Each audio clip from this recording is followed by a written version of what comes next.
કહ્યું કે મારો પાડોશી કોણ છે? ઈસુએ ઉત્તર આપ્યો કે એક પુરુષ યરૂશલેમથી યરીકો જતો હતો.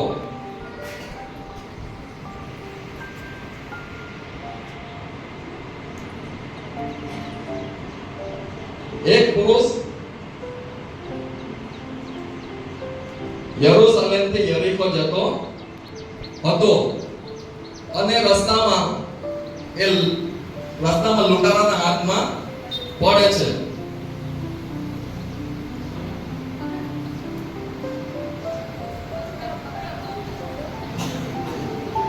અને તેઓ તેના લુગડા ઉતારી લઈને તથા તેને મારીને તેનો અધમુખ કરીને ચાલ્યા ગયા. હવે આ જે વ્યક્તિ છે એ અધમુખો થઈને રસ્તામાં પડ્યો છે અને ત્યાંથી ઘણા બધા માણસો જતા હોય છે. પરંતુ તે સમયે દેવયોગે એક યાજક તે માર્ગે થઈને જતો હતો. યાજક એટલે કોણ? જે પવિત્ર સ્થાનમાં જે પવિત્ર સ્થાન છે એમાં જનાર વ્યક્તિ કે જેને સેવા સોંપવામાં આવી હતી. મંદિર જે ભવન હતું, પરમેશ્વરનું ભવન નિર્માણ કર્યું તેની સેવા માટે, અને જે પવિત્ર સ્થાનમાં જનાર વ્યક્તિ હતો એટલે ઊંચા હોદ્દા પર રહેનાર વ્યક્તિ હતો પવિત્ર ભવનમાં, એ ત્યાંથી જઈને જાય છે. પરંતુ એ તેને જોઈને બીજી બાજુએ ચાલ્યો જાય છે. એમ જ એક લેવી પણ તે ઠેકાણે આવ્યો અને તેને જોઈને તેને જુએ છે. લેવી એટલે પણ મંદિરનો કારભાર કરનાર વ્યક્તિ છે. જે યહૂદાના 12 ગોત્રો હતા, એમાં એક કુળ હતું લેવી, અને એમાંથી અમુક પસંદ કરેલા વ્યક્તિઓ હતા, એવો મંદિરનો કારભાર કરતા હતા, બીજી સેવાઓ કરતા હતા. એવો વ્યક્તિ છે. એ પણ એને જુએ છે અને એની કોઈ સેવા ચાકરી કર્યા વિના કે એને કંઈક પણ મદદ કર્યા વિના ત્યાંથી જતો રહે છે. એ બેભાન વ્યક્તિ તેને ત્યાં પડી રહે છે. પરંતુ તે સમયે એક સમરૂની માર્ગે એ માર્ગે ચાલતા આવે છે. સમરૂની એટલે આપણે આપ સૌ જાણો છો કે નીચે જાત ગણાતી યહૂદીઓને ઊંચા જાત ગણવામાં આવતા હતા. પરંતુ એ ત્યાં આવીને જુએ છે કે માણસ બેભાન પડેલો છે અને એને જોઈને ત્યાં એને કરુણા આવે છે અને એ એની પાસે જાય છે. તેના પર તેલ દ્રાક્ષરસ રેડીને એને પાટા બાંધે છે.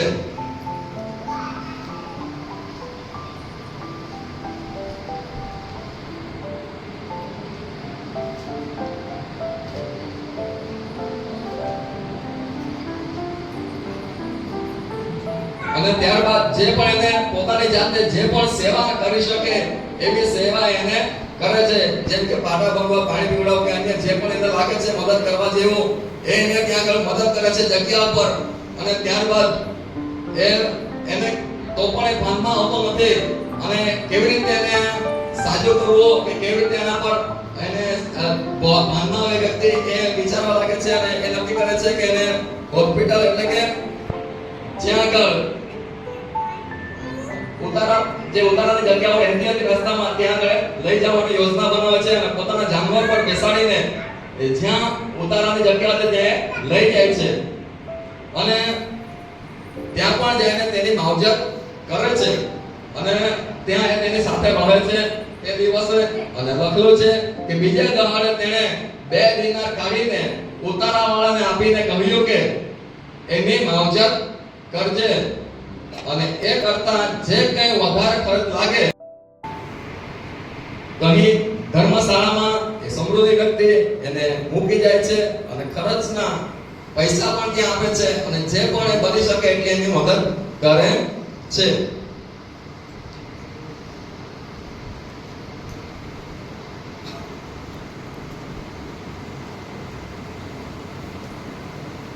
તો અહીં આપણે જોઈ શકીએ છીએ કે અહીં જે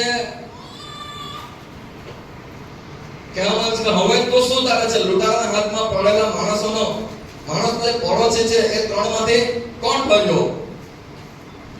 ત્યારે જે પરીક્ષણ કરનાર પંડિત હતો એ કહે છે કે જેણે તેના પર દયા કરી તે ઈશ્વરે તેને કહ્યું કે તું જઈને પણ એ પ્રમાણે કર.